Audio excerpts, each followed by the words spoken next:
ሰላም ጤና ይስጥልን በመላው ዓለም የምትገኙ የተወደዳችሁ የሮሃ ቲቪ ተከታታዮች የካቲት 18 2018 ዓ.ም የምሽት ዜናዎችን ይዘንላችሁ ቀርበናል። ኦነግ ሸኔ በኦሮሚያ ክልል አርሲ ዞን 4 ንጹሃንን ሲገድል በሰሜን ሸዋ ደግሞ የብልጽግና ባለስልጣናትን አግቶ ገንዘብ ጠይቋል። ሰሙታላችሁ። አፋብን በጎንደር ቀጠና እያደረገ ባለው ተጋድሎ ከተሞቹን መቆጣጠሩንና ከፍተኛ ድል ማስመዝገቡን እንደቀጠለ ነው። ዝርዝር ግንባር መረጃዎችን ይዘናል። የሚስጥረ ስላሴ ታምራት የፖለቲካ ተሳትፎ ተምሳሌት ያለው ነው ሲሉ የፓርላማ አባሉ ዶክተር ደሳለኝ ጫኔ ገልጸዋል። በአዲስ አበባ ከተማ ወር በገባ ቁጥር የሚስተዋለው የነዳጅ ማደያዎች ሰልፍ ካለፈው ሳምንት አጋማሽ ጀምሮ ዳግም ማገርሸቱ ታውቋል። የተመድ የጸጥታው ምክር ቤት በአብይ አህመድ አጋሮቹ በሐምዳን ዳጋሎና ጓዶቻቸው ላይ አዲስ ማዕቀብ ጥሏል። ውድ አድማጭ ተመልካቾቻችን አብራችሁ ልትቆዩ ከፈቀዳችሁ እነዚህ መረጃዎች በዝርዝር የምናሰማችሁ ይሆናል። የሮሃ ቲቪ ወቅታዊና ሀቀኛ መረጃዎች እንዲደርሷችሁ ቻናሉን ሰብስክራይብ፣ ላይክ እና ሼር በማድረግ አሁኑኑ ቤተሰብ ይሁኑ። ኦነግ ሸኔ በኦሮሚያ ክልል አርሲ ዞን 4 ንጹሃንን ሲገድል በሰሜን ሸዋ ደግሞ የብልጽግና ባለስልጣናትን አግቶ ገንዘብ ጠይቋል። በሽመልስ አብዲሳ እንደተቋቋመ የሚነገርለትና ንጹሃንን ሲዘርፍና ሲጨፈጭፍ የኖረው የኦነግ ሸኔ ታጣቂ ቡድን አሁን ላይ የራሳቸውን የብልጽግና ሹሞችንም ከመግደልና ከማገት የማይመለስ ሆኗል። ይህ አማራን ከኦሮሚያ ያጸዳልናል በሚል የተቋቋሙ ዘራፊ ቡድን በምስራቅ አርሲ ሀገረ ስብከት መርቲ አቦምሳ ወረዳ ፈረቀሳ ቀበሌ 4 ማንነታቸው አማራ የሆኑ ንጹሃንን ገድሏል። እያሰለሰ በቀጠለው የምስራቅ አርሲ ሀገረ ስብከት ችግር ዛሬም በ3 ኦርቶዶክሳውያንና በአንድ ሙስሊም ወገኖቻችን ላይ ህልፈተ ህይወት ማድረሱን የ10 ኦርቶዶክሳውያን ከብቶች ጎተራዎችና ቤት ንብረቶች በእሳት መቃጠሉን ብፁዕ አቡነ ኤልሳ የሶማሌና የምስራቅ አርሲ ሀገረ ስብከት ጳጳስ ገልጸዋል። በሌላ በኩል በዚሁ በኦሮሚያ ክልል ሰሜን ሸዋ ዞን ከስብሰባ ሲመለሱ በኦነግ ሸኔ ታጣቂዎች ባለፈው ሳምንት ማክሰኞ የካቲት 10 ታፍነው ለተወሰዱት የወረጃ አርሶ ወረዳ የብልጽግና ባለስልጣናት ከፍተኛ የማስለቀቂያ ገንዘብ መጠየቁ ተሰምቷል። የወረዳው የብልጽግና ፓርቲ የፖለቲካ ዘርፍ ኃላፊ ወይንሸት ታፈሰ፣ የወረዳው የብልጽግና ፓርቲ የፖለቲካ አደረጃጀት ዘርፍ ኃላፊ ገናናው ከበደና ለሾፌራቸው ማስለቀቂያ ታጣቂዎቹ 13 ሚሊዮን ብር መጠየቃቸውን ዋዜማ ከቤተሰቦቻቸው ሰምቻለሁ ስትል ዘግባለች። ታጣቂዎቹ ለሁለቱ አመራሮች ለእያንዳንዳቸው 5 ሚሊዮን ብር ማስለቀቂያ የጠየቁ ሲሆን ለሾፌራቸው ደግሞ 3 ሚሊዮን ብር መጠየቃቸውን ነው ዘገባው ያመለከተው። የፓርቲው አመራሮችና ሾፌራቸው ከቀኑ 10 ሰዓት አካባቢ ከገብረ ጉራቻ ከተማ ወጣ ብሎ በሚገኝ ልዩ ስሙ ኡላኤሞ በተባለ ስፍራ በታጣቂዎቹ የታፈኑት የዞኑ አስተዳደር በፍቼ ከተማ በጠራው ስብሰባ ላይ ተሳትፈው ወደ ወረጃ አርሶ ወረዳ መቀመጫ ጓሃጽዮን በመመለስ ላይ ሳሉ እንደነበር ተገልጿል። ብልጽግና የራሱን ባለስልጣናት ጭምር የማድን የከሸፈና በውድቀት ላይ ያለ አገዛዝ መሆኑን ይህ ክስተት ያሳያል ሲሉ አስተያየት ሰጪዎች ጠቁመዋል። አፋብን በጎንደር ቀጠና እያደረገ ባለው ተጋድሎ ከተሞቹን መቆጣጠሩንና ከፍተኛ ድል ማስመዝገቡን እንደቀጠለ ነው። ዛሬ የካቲት 18 2018 ዓ.ም ከረፋድ ጀምሮ በአፋብን ጎንደር ቀጠና በተደረገ ከባድ ተጋድሎ ጣቁሳ ወረዳ ደልጊ ከተማ በፋኖ ቁጥጥር ስር መግባቷ ታውቋል። የጣና ዳር ፈርጧንና የጣቁሳ ወረዳ መቀመጫ የሆነችው ደልጊ ከተማን በቁጥጥሩ ስር ያደረገው ፋኖ ሌሎች አካባቢዎችንም ነፃ ለማውጣት ግስጋሴውን እንደቀጠለ መሆኑ ታውቋል። በተመሳሳይ ተጓዦች ሲታገቱበትና ሀብት ንብረታቸውን ሲዘረፉበት የነበረው ዓለም ሳጋን ጨምሮ በደብረ ታቦር ዙሪያ በተደረገ ውጊያ በርካታ ያገዛዙ ወታደሮች ተደምስሰዋል። በደብረ ታቦር ዙሪያ ከዓለም ሳጋ እስከ ቆሌ ከኮካ እስከ ጸጉር ኪዳነ ምህረት ተንሸራታች ተብሎ ከሚጠራው አካባቢ እስከ እንቁርቡባ ተብሎ እስከሚጠራው ስፍራ ድረስ በተደረገ ተጋድሎ ፋኖ ሊመከት የማይችል ጥቃት በመሰንዘር በአገዛዙ ኃይሎች ላይ ከባድ የሆነ የሰብአዊና ቁሳዊ ኪሳራ ማድረሱ ተገልጿል። የፋኖ የማጥቃት አቅም በምን ያህል ደረጃ እንዳደገ በታየበት በዚህ የጨበጣ ማጥቃት በዓለም ሳጋ ጫካ ውስጥ መሽገው ተጓዦችን ሲዘርፉና ሲያግቱ በነበሩ የብልጽግና ተላላኪ ዘራፊዎች ላይ መራር እርምጃ እንደተወሰደባቸውም ታውቋል። በሌላ በኩል አፋብን በላይ ዘለቀ እዝ መይሳው ካሳ አንደኛ ኮር አለፋ ወረዳን በተቆጣጠረበት የውጊያ ግንባር አመርቂ ሁለንተናዊ ድል መመዝገቡ ተረጋግጧል። በሁለተኛ ኮር ሰብሳቢ አርበኛ ማንዴላ ያዩ፣ አርበኛ ባባይ አምባዬ፣ አርበኛ በሊውን ጌታቸው፣ አርበኛ ጌታቸው አማረ በበላይ እዝ የሁለተኛ ኮር አስተባባሪ ግብረ ኃይልና ሌሎች አመራሮች የተመራው የሻውራ ወታደራዊ ዘመቻ በድል መቋጨቱንም ኮሩ ገልጿል። የአውደ ውጊያ የኮርና የክፍለ ጦር አመራሮች ከብርጌድና የሻለቃ መሪዎች ጋር በመተሳሰር የተፈጸመ መሆኑም ነው የተነገረው። የካቲት 15 2018 ዓ.ም 7 ሰዓት ተኩል የጀመረው አውደ ውጊያ ያገዛዙን አሸርጋጅ አድማ በታኝ ሚሊሻ ፖሊስና የስርዓቱ አሸርጋጅ ባንዳዎችን በመደምሰስና በመማረክ ከ7 በላይ ከተማ ውስጥ የተሰሩ የቁም ምሽጎችን በመሰባበር ሻውራ ከተማን በቁጥጥር ስር ማዋል ተችሏል ሲል የነበረውን ሁኔታ አስረድቷል።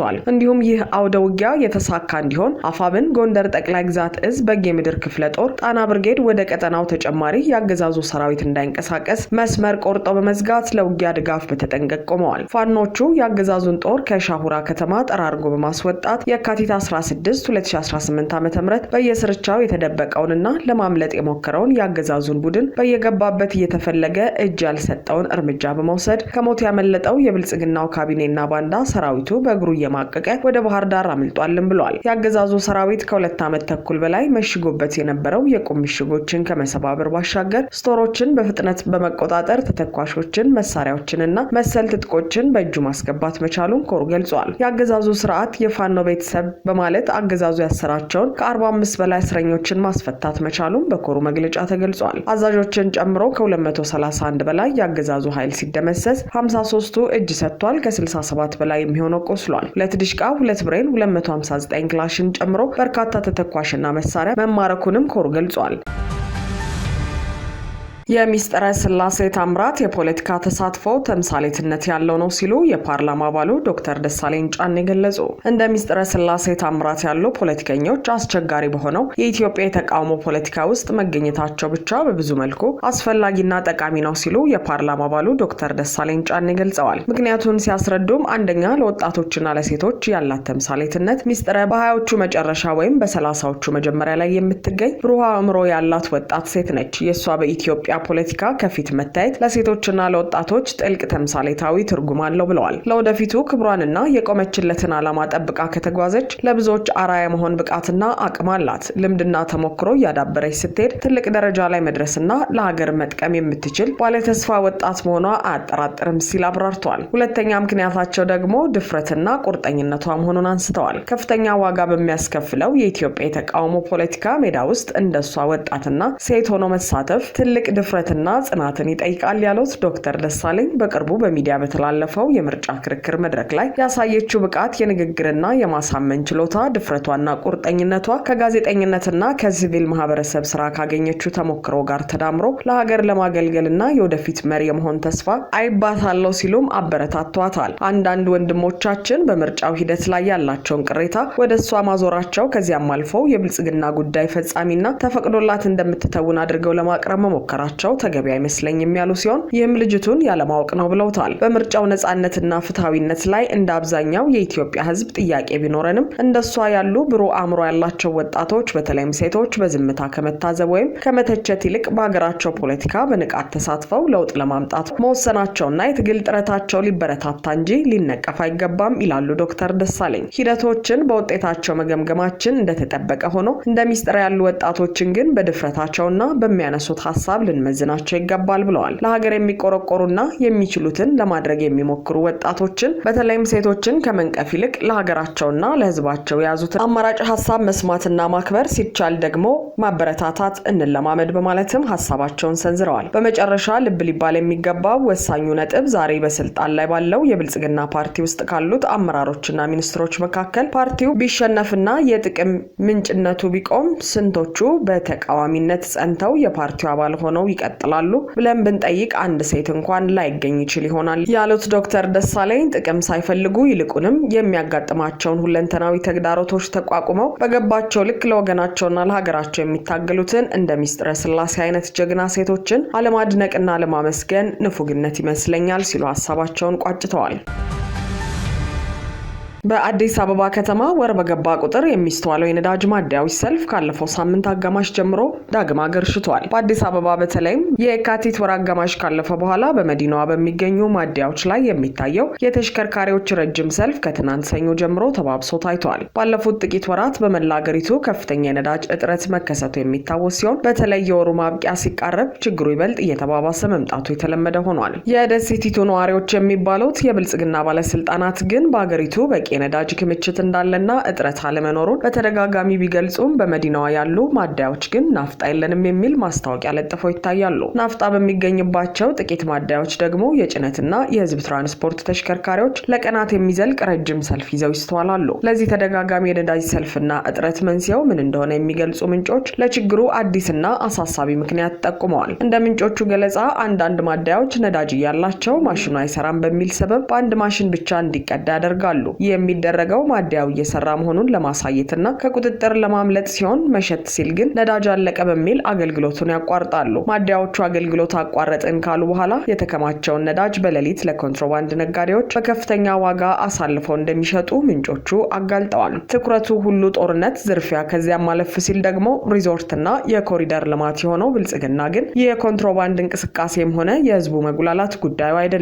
ይህ ስልታዊ የነዳጅ እጥረት በከተማዋ የትራንስፖርት እንቅስቃሴ ላይ ከፍተኛ ጫና እያሳደረ ይገኛል። የካቲት ወር መጀመሪያ ላይ የነዳጅ ዋጋ ጭማሪ አለመደረጉን ተከትሎ ሰልፉ ጋብ ብሎ የነበረ ቢሆንም አሁን ላይ ግን ሁኔታው ወደ ቀድሞ አስከፊ ደረጃው ተመልሷል። አሁን ላይ ከአዲስ አበባ ቅርብ ርቀት ካሉት ፍቼን ከመሳሰሉ ከተሞች እስከ ሐዋሳ፣ ከጋምቤላ እስከ አፋር የ1 ሊትር የነዳጅ ዋጋ በጥቁር ገበያ እስከ 250 ብር ደርሷል። እንደ ትግራይ፣ ደቡብ ክልሎችና ጋምቤላ ባሉ አካባቢዎች ደግሞ የነዳጅ ጉዳይ ከቁጥጥር ውጪ የሆነ ነው። የመንግስታቱ ድርጅት ጀነራል ዳጋሎን ጨምሮ በሱዳን ፈጥኖ ደራሽ ኃይል መሪዎች ላይ ማዕቀብ ጣለ። የተመድ የጸጥታው ምክር ቤት በአብይ አህመድ አጋሮቹ በሐምዳን ዳጋሎና ጓዶቻቸው ላይ አዲስ ማዕቀብ ጣለ። የመንግስታቱ ድርጅት ማዕቀቡን የጣለው ወታደራዊ መሪዎቹ በኤልፋሽር በፈጸሙት ወንጀል ነው ተብሏል። የፈጥኖ ደራሽ ኃይሉ ኤልፋሽርን የተቆጣጠረው በጥቅምት ወር ሲሆን በከተማዋ የተፈጸመው ለ3 ዓመት ያህል በተካሄደው የሱዳን የእርስ በርስ ጦርነት ውስጥ ከታየው ሁሉ አስከፊው ነበር ተብሏል። ባለፈው ሳምንት የተባበሩት መንግስታት እውነት አፈላላጊ ቡድን በከተማዋ የተፈጸመው የዘር ማጥፋት እርምጃ ለመካሄዱ አስረጅ ነው ብሏል። በኤልፋሽር የጅምላ ግድያን ጨምሮ ማንነት ተኮር ግድያ መካሄዳቸውን በመጥቀስ ሐምዳን ዳጋሎን ጨምሮ 4 የፈጥኖ ደራሽ አባላት ማዕቀብ ተጥሎባቸዋል። ከዳጋሎ በተጨማሪ የኤልፋሽር ነፍሰ በላ በሚል ቅጽል ስም የሚታወቀው አቡሉሉ ማዕቀብ ከተጣለባቸው መካከል ይገኛል። ጀነራል ዳጋሎ ማዕቀብ ሲጣልባቸው ይህ ለ4ኛ ጊዜ ነው። ከዚህ ቀደም አሜሪካ፣ ዩናይትድ ኪንግደም እንዲሁም የአውሮፓ ህብረት ማዕቀብ ጥለውባቸዋል። ከዚህ በተጨማሪ አሜሪካና ብሪታንያ በ3ቱ አዛዦች ላይ ማዕቀብ ጥለዋል። ይህ የሐምዳን ዳጋሎ ቡድን ሙሉ ድጋፉን የሚያገኘው ከአብይ አህመድ መራሹ የብልጽግና አገዛዝና ከተባበሩት አረብ ኤምሬቱ መሐመድ ቢን ዛይድ መሆኑ ይታወቃል። ሆኖም ይህ በንጹሃን ገዳይነቱ የሚታወቀው የዳጋሎ አብይና ቢን ዛይድ ጥምረት አሁን ዓለም አቀፍና ቀጠናዊ ጫናውን መቋቋም አቅቶት ጀንበሩ እያዘቀዘቀች ነው። በአንጻሩ በሱዳን የአብዱል ፈታህ አልቡርሃን ጦር ከፍተኛ ድል እየቀናው መሆኑ ይነገራል። አድማጭ ተመልካቾቻችን የሰዓቱ የሮሃ ቲቪ ዜናዎች የተከታተላችኋቸውን ይመስሉ ነበር። አብራችሁን ስለነበራችሁ ከልብ እናመሰግናለን። ሰላም።